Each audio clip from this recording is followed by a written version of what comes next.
Let's deal with the title first, honestly, because it matters. Voyager 1 did not turn back. It can't. It has no fuel to spare for a maneuver like that, no reason to attempt one, no ground team anywhere that would ever seriously consider it, no way to reverse a trajectory it's been locked into since 1977, a one-way path that carried it past Jupiter, past Saturn, out through the sun's protective bubble and into the space between the stars, where it is right now, moving away from us at roughly 38,000 miles an hour, a distance the spacecraft first opened up gradually and has never once closed, not even by a single mile in nearly 50 consecutive years of travel. There is no engine on board powerful enough to slow that speed down, let alone reverse it, and even if there somehow were, no team on Earth would ever spend the spacecraft's few remaining watts of power on a maneuver that serves no scientific purpose whatsoever. So if you came here expecting a spacecraft that spun around and came home, that's not what happened, and we're not going to pretend otherwise. What actually happened to Voyager 1 over the last couple of years is a different kind of story, and honestly, once you know the details, it's a better one. It's the story of a machine older than most of the people watching this video, built with technology less powerful than a calculator, that went completely silent in a way nobody could explain, got diagnosed and repaired by a team working from decades-old paper manuals across a communication gap of nearly 2 full days per message, and is now, right now, in the middle of an entirely new emergency, one that will determine whether humanity's most distant object keeps talking to us at all. Voyager 1 launched from Cape Canaveral on September 5th, 1977, a few weeks after its twin, Voyager 2. It was built for a 5-year mission, a grand tour past Jupiter and Saturn, using a rare planetary alignment that let a single spacecraft use each planet's gravity as a slingshot toward the next, a window that only opens roughly once every 175 years. It carried 11 scientific instruments, a plutonium power source, and, famously, a golden record, a phonograph disc loaded with sounds and images of Earth, greetings in 55 languages, whale song, a heartbeat, assembled by a committee led by Carl Sagan on the small chance that someday, somewhere, someone or something might find it and understand it. The record also carried 90 minutes of music, spanning cultures and centuries, instructions etched directly onto its cover explaining, in diagrams rather than words, how to build a device capable of playing it back, and a small sample of uranium-238, whose steady, known rate of radioactive decay could, in principle, let anyone who found it calculate exactly how long the record had been drifting through space before they encountered it.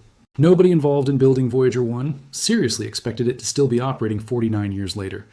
And yet, here we are, and that golden record, still bolted to the side of the spacecraft, is now considerably farther from home than any other human-made artifact of its kind has ever traveled. Still silent, still waiting, on the extremely small chance it's ever found at all. Carl Sagan himself, reflecting on the record decades before his death, described the odds of it ever being encountered as vanishingly small, but noted that launching it was worth doing anyway, precisely because of what it said about the people who made it, not because of any real expectation it would be received. The mission accomplished its 5-year goal almost as an afterthought. At Jupiter, Voyager 1 caught the first active volcanic eruption ever observed on another world. On the moon Io, a discovery made almost by accident when a navigation engineer noticed an odd bump on the edge of the moon in an otherwise routine calibration image. At Saturn, it revealed the planet's rings as an intricate, braided structure nobody had modeled correctly from Earth. Thousands of individual ringlets rather than the handful of broad, simple bands astronomers had assumed for centuries. And it found Titan wrapped in an atmosphere so thick that its surface was completely hidden from view.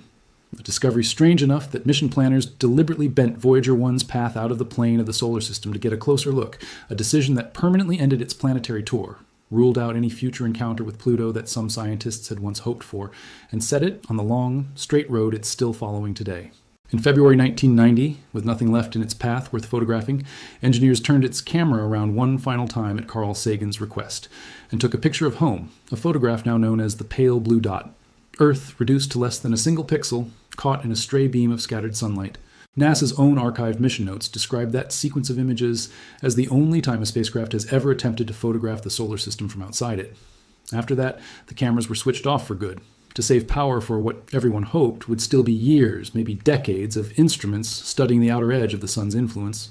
Nobody knew, in 1990, just how many decades that would turn out to be.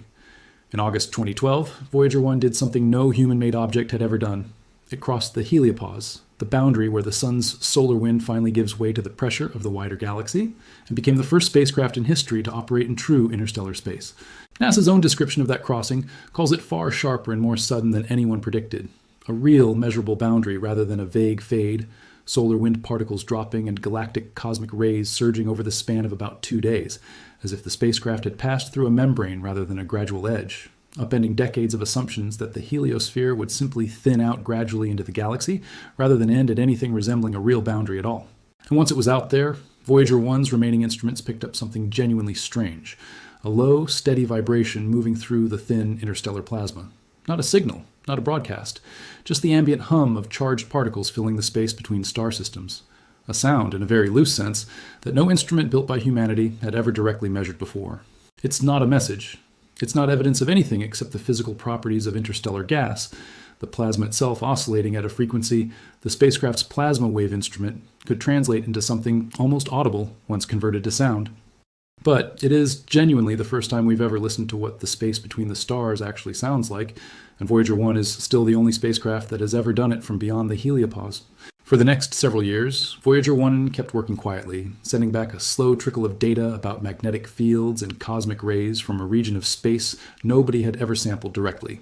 Its distance from Earth ticking up by roughly 500,000 kilometers every single day, an odometer nobody was watching, especially closely because nothing dramatic seemed to be happening. Then, on November 14th, 2023, it stopped making sense. Voyager 1 began transmitting a repeating, meaningless pattern of ones and zeros instead of actual data. According to NASA's own account of the incident, a signal that was technically still arriving, the carrier wave was there, but carried no usable information at all, the equivalent of picking up a phone and hearing only a dial tone where a conversation should be. For 5 months, that's all Voyager 1 sent home. 5 months. For a spacecraft that had reliably reported on its own condition for 46 consecutive years, without a gap like this. The team at NASA's Jet Propulsion Laboratory had no way to know at first whether this was the beginning of the end, whether some part of the aging hardware had finally failed in a way nothing remote could ever fix, or whether it was something smaller and stranger, buried somewhere inside 46-year-old circuitry nobody currently working at JPL had ever personally built or tested. What followed was some of the most patient, most constrained troubleshooting work ever attempted on a piece of human engineering. Every single command sent to Voyager 1 takes about 22.5 hours to arrive, one way, at the spacecraft's current distance of more than 15 billion miles. A reply takes another 22.5 hours to come back. That means every single test, every single guess about what might be wrong, costs the team the better part of 2 full days before they even know whether it worked. A constraint that turns even the simplest diagnostic step into a multi-day commitment with no way to speed it up, no matter how urgent the situation starts to feel back on Earth.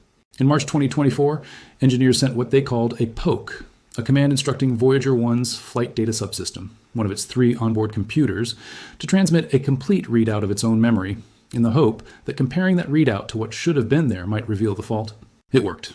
According to reporting from the science and technology outlet IEEE Spectrum, engineers found a single stuck bit inside one memory chip, a piece of hardware that had simply failed, likely after 46 years of wear or a stray cosmic ray strike, taking with it a small section of the code the flight computer needed to properly package its data for transmission. About 3% of that computer's memory had been silently corrupted, a number small enough to sound minor and large enough, in a system with barely any spare capacity to begin with, to bring an entire spacecraft's communication to a halt. There was no way to replace the chip. There has never been a spacecraft servicing mission anywhere near interstellar space, and there never will be for a mission this old, no robotic arm, no astronaut, no possibility of physically touching any part of Voyager 1 ever again for as long as it exists. The only option was to move the affected code somewhere else inside the computer's memory, entirely by remote command, on a system built in the early 1970s with a total memory capacity across the whole flight computer of about 69 kilobytes, a small fraction of what a single text message uses today. And here's the part that made the fix genuinely difficult rather than just slow. No single remaining block of free memory was large enough to hold all the displaced code at once. So the team, according to the aerospace publication IEEE Spectrum's interviews with the mission's own engineers, broke the code into smaller fragments, tested how each piece would need to reference the others once scattered across different physical locations in memory, and freed up additional space by deleting software Voyager 1 no longer needed at all, including leftover routines from its 1979 flyby of Jupiter. Nearly half a century of accumulated digital clutter finally cleared to make room for the fix. Voyager project scientist Linda Spilker described the process to IEEE Spectrum as something close to an archaeological dig, with engineers who had actually worked on the original hardware largely retired or passed away, leaving the current team to work from decades-old paper documentation. relearning a computer architecture nobody had touched in a generation, piecing together the machine's original logic, almost the way a historian reconstructs a lost language. On April 18, 2024, the team sent the first relocated block of code. About 22 and a half hours later, it reached Voyager 1, more than 15 billion miles away. On April 20th, the confirmation came back. Voyager 1 was returning readable engineering data again for the first time in 5 months, ending a stretch of silence that had left the mission's own engineers genuinely unsure whether they'd ever hear from it clearly again. Over the following weeks, the rest of the corrupted code was relocated the same careful way, and by June 2024, all 4 of Voyager 1's remaining operational science instruments, out of the 11 it had launched with, were sending usable data home once more. It's worth sitting with what that actually was. A team of engineers, most of them not even born when Voyager 1 launched, reading 46-year-old technical manuals to safely perform digital surgery on a computer they couldn't see, couldn't touch, and couldn't afford to get wrong, with every single attempt costing nearly 2 days to find out whether it had worked. If that were the end of the story, it would already be one of the more remarkable engineering rescues in the history of spaceflight. But Voyager 1's power situation hasn't stopped getting worse since then, because it can't. Both Voyager probes run on radioisotope thermoelectric generators, devices that convert the heat given off by decaying plutonium-238 into electricity. And that decay is a one-way process with no fix available anywhere, governed entirely by the physics of the fuel itself, rather than anything an engineer on Earth could ever intervene in.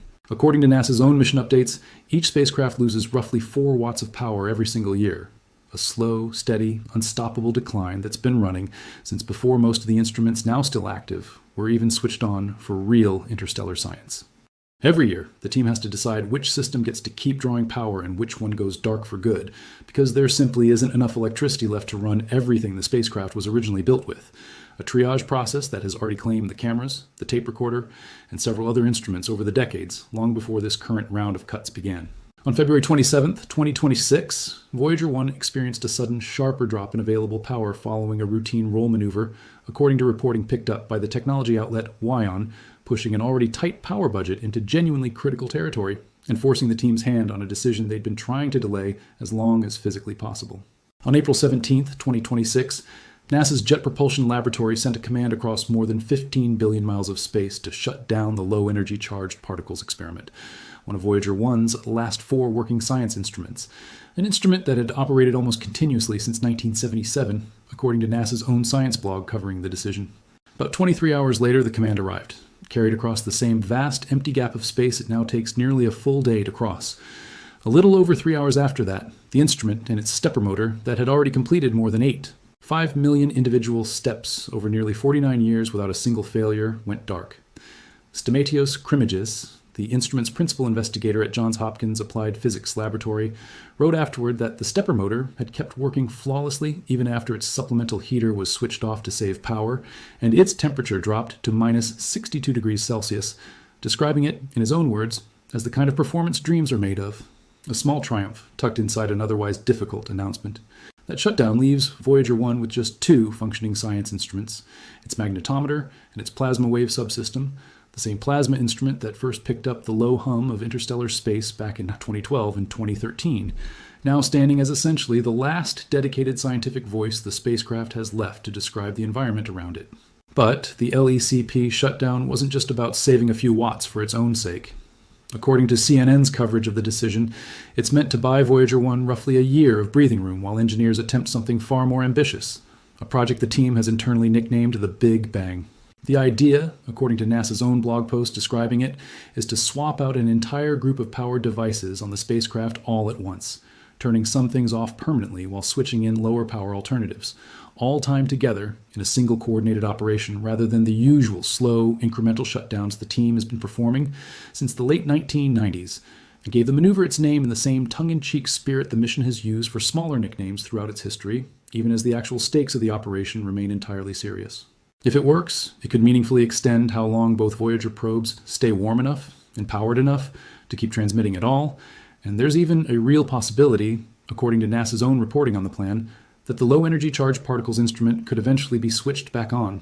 Because the maneuver is untested and genuinely risky, involving exactly the kind of coordinated, irreversible hardware switch that could just as easily go wrong as go right, the team isn't attempting it on Voyager 1 first. Voyager 2, which has slightly more power to spare and is somewhat closer to Earth, is serving as the test subject. with the Big Bang fix scheduled to be attempted on that spacecraft in May and June of 2026. Only if that goes well will the team attempt the same maneuver on Voyager 1, no sooner than July 2026, according to NASA's own published schedule for the project, a sequencing choice that effectively means Voyager 2 is quietly risking its own operational stability so that its twin, farther out and shorter on power, gets the benefit of a maneuver that's already been proven safe first. It's worth pausing here to bring Voyager 1's twin into the picture, because the two spacecraft, launched within weeks of each other in 1977, have spent nearly half a century on genuinely different paths, while facing the exact same slow-motion power crisis. Voyager 2 took a different route through the outer solar system, becoming the only spacecraft in history to fly past all four giant planets, Jupiter, Saturn, Uranus, and Neptune, and it crossed into interstellar space of its own accord in November 2018, 6 years after its twin, along a different trajectory that currently keeps it somewhat closer to Earth. According to CNN's reporting on the current power crisis, Voyager 2 still has 3 functioning science instruments, one more than Voyager 1's current 2, and slightly more spare electricity in its budget, which is exactly why NASA chose it as the test subject for the Big Bang fix before risking the maneuver on its more power-starved twin. If the fix goes wrong on Voyager 2 in May or June, the team will know before ever attempting it on Voyager 1. A small mercy built into an otherwise nerve-wracking plan that leaves very little room for a second attempt if the first one doesn't go as expected. This isn't even the first time engineers have had to improvise a rescue for one of these spacecraft, using nothing but old documentation and careful remote commands. Back in 2017, NASA's team discovered that Voyager 1's primary set of small thrusters, the ones responsible for tiny adjustments that keep its antenna precisely pointed at Earth, had been slowly degrading after 40 years of continuous use. Rather than accept a shorter mission, engineers dug up decades-old test data and fired a backup set of thrusters that hadn't been used since the spacecraft's Saturn flyby in 1980, more than 37 years earlier, setting a command that took over 19 hours to arrive and successfully waking up hardware that had sat completely dormant for nearly 4 decades. It worked on the first attempt, restoring precise attitude control that everyone involved had assumed was permanently lost, using thrusters built by an engineering team that, by 2017, had long since moved on to other careers entirely. That earlier precedent mattered, because it meant the current team wasn't approaching an unprecedented crisis entirely from scratch. They had, in a sense, already been here before, on a smaller scale, staring down hardware nobody expected to ever use again, and it had worked. There's a very real, very present tension running underneath all of this current power crisis, too, and it's worth naming plainly rather than glossing past it. Nobody at NASA is claiming Voyager 1 is safe indefinitely. The power keeps declining by design of physics, not by any fixable flaw, and every workaround the team deploys is fundamentally a way of buying more time, not solving the underlying problem. Turning off instruments and their heaters in the deep cold of interstellar space carries its own risk, because if critical components, including the fuel lines that keep the spacecraft's antenna pointed at Earth, get too cold, they can freeze. And if that happens, NASA loses contact permanently, with no way to send a command to warm anything back up. Every shutdown decision the team makes now is a calculated bet against that outcome, made 2 days at a time, forever balancing against a power source that only ever moves in one direction. And yet, despite all of that, Voyager 1 is still heading toward one more milestone that no human-made object has ever reached. On November 18, 2026, at 2:16:07 a.m. Pacific Time, according to NASA's own published tracking data, Voyager 1 will become the first spacecraft in history to reach a distance of 1 full light day from Earth, more than 16 billion miles away. Susie Dodd, the Voyager project manager at NASA's Jet Propulsion Laboratory, described what that actually means for day-to-day operations in a way that's almost hard to fully picture, even for the people living it every single day. If her team sends a command and says, in her own words, "Good morning, Voyager 1," at 8 in the morning on a Monday, they won't hear anything back until roughly 8 in the morning on Wednesday. Not because anything is wrong, because that's simply how long light itself takes to make the round trip. Every single interaction anyone will ever have with Voyager 1 from this point forward carries that same built-in, unavoidable 2-day rhythm, a conversation stretched so thin by distance that it barely resembles a conversation at all anymore, more like leaving a message for someone and waiting to see, 2 days later, whether they were still there to receive it. That's really the emotional core of what's actually happening with Voyager 1 right now, and it doesn't need any invented collision, any fabricated turnaround, any fictional twist to be worth your attention. A machine humans built in the 1970s, using a fraction of the computing power in a modern calculator, is still out there, still working, still occasionally breaking down in ways nobody anticipated, still getting nursed back to functionality by engineers reading manuals written before some of those engineers were born. And it is about to become the first object humanity has ever built to sit a full day's journey of light away from home. It doesn't know it's doing any of this. It has no sense of the milestone, no sense of the risk, no sense of the team on the other end of a 2-day silence anxiously waiting to hear if the next command worked. It's just following the same straight line it's been following since 1977, carrying a golden record nobody has ever picked up, sending back a thinning trickle of data about a region of space nothing else we've ever built has ever touched. There's a particular kind of vertigo worth sitting with here, the same one that comes up whenever you actually do the math on how far away this spacecraft has gotten. 16 billion miles isn't a number most people can hold on to meaningfully, so it might help to picture it a different way instead. If the distance between Earth and the Sun were shrunk down to the width of a single footstep, Voyager 1, at its current distance, would be more than 170 footsteps away, still walking, 49 years into a journey that was only ever supposed to last 5. Every one of those years has added roughly the width of the solar system itself to the gap between the spacecraft and the team trying to keep it alive. And every one of those years has made the conversation between them a little slower, a little more fragile, a little more dependent on hardware nobody can replace and expertise that's increasingly hard to find anywhere on Earth. So here's what actually stopped people paying attention this year. Once you strip away the fake headline, not a turnaround, not a discovery that shook the world in some cinematic sense, but the quiet, ongoing fact that this particular machine refuses to stop trying, and that a small team of people on the other side of a 2-day silence keeps finding new ways to help it keep going. Whether the Big Bang fix works on Voyager 1 this July is still an open question as of the most recent NASA updates, and whether Voyager 1 makes it all the way to that 1 light day milestone in November 2026 with any working instruments left is honestly not guaranteed either. But it's already gone further, lasted longer, and survived more improvised repairs across a bigger gulf of empty space than anyone who built it in 1977 had any right to expect, outliving nearly every engineer who originally designed it, outliving the 5-year mission plan by a factor of 10, and outliving every prediction anyone in 1977 would have reasonably made about how long a plutonium battery and a 69 kilobyte computer could keep talking to Earth from beyond the edge of the solar system. If you want to actually watch this unfold in close to real time, rather than waiting for the next recycled headline to show up in your feed, NASA's own Voyager mission blog and its Where Are the Voyagers Now tracker update regularly, with the exact distance, the exact instrument status, and the exact story behind every decision the team makes, the same sources everything in this video came from. That's a standing invitation, not a one-time link. The Big Bang test on Voyager 2 is happening this spring. The attempt on Voyager 1 is scheduled for July, and the 1 light day milestone lands in November, meaning there are at least 3 more genuinely real, genuinely dated moments coming up this year where this story could go either way, live, in public, with NASA's own updates posted as they happen rather than reconstructed after the fact.